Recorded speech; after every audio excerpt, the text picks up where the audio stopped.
Landlord wants to fine/evict me for having X with my partner in my apartment, cites illegal activity.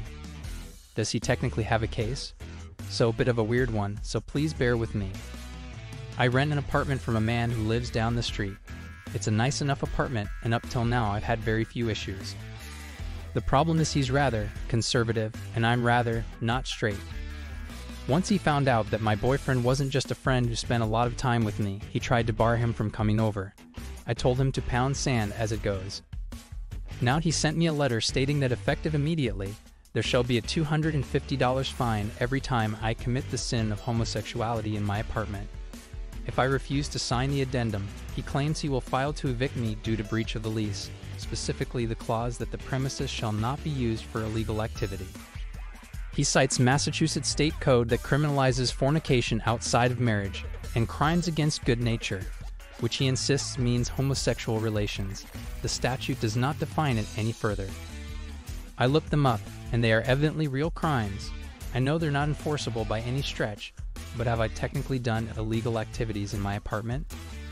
I really don't want to move early, lease started in September, or have an eviction on my record. I know this seems absolutely silly, but the fact that they are still technically crimes in the book gives me a little pause. Update. So first of all, I just wanted to say, wow, the amount of support I received, both in replies and in PMs, was absolutely amazing.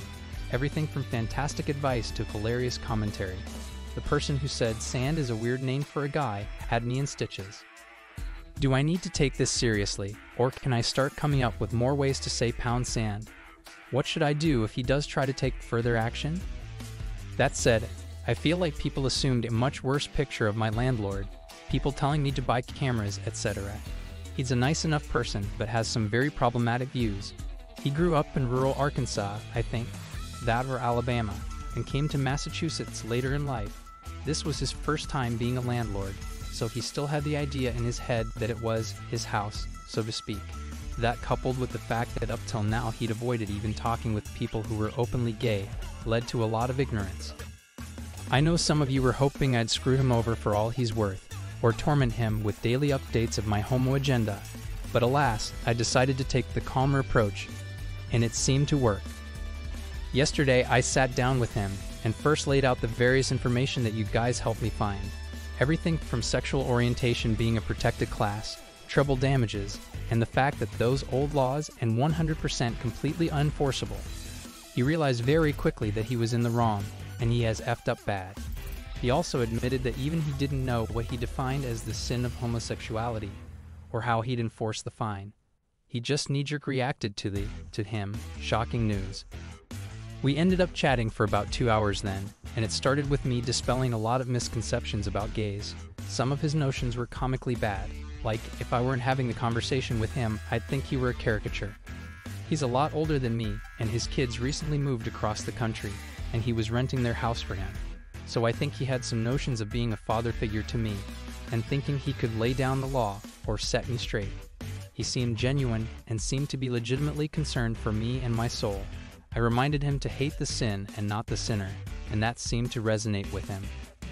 He still doesn't agree with homosexuality or my lifestyle, but he's willing to accept it. He seemed to be earnestly trying, and in my mind that counts for a lot.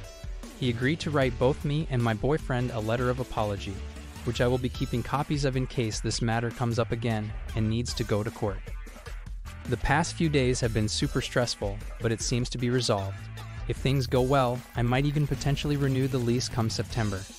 I'll still be on guard for any shenanigans, but I think I'll leave the issue where it lies for now. If this was all a ruse or him backpedaling, I'll go at him with everything I can in the future. But for now I'm satisfied. I'm truly appreciative of all the people who offered advice and moral and immoral support in the original thread.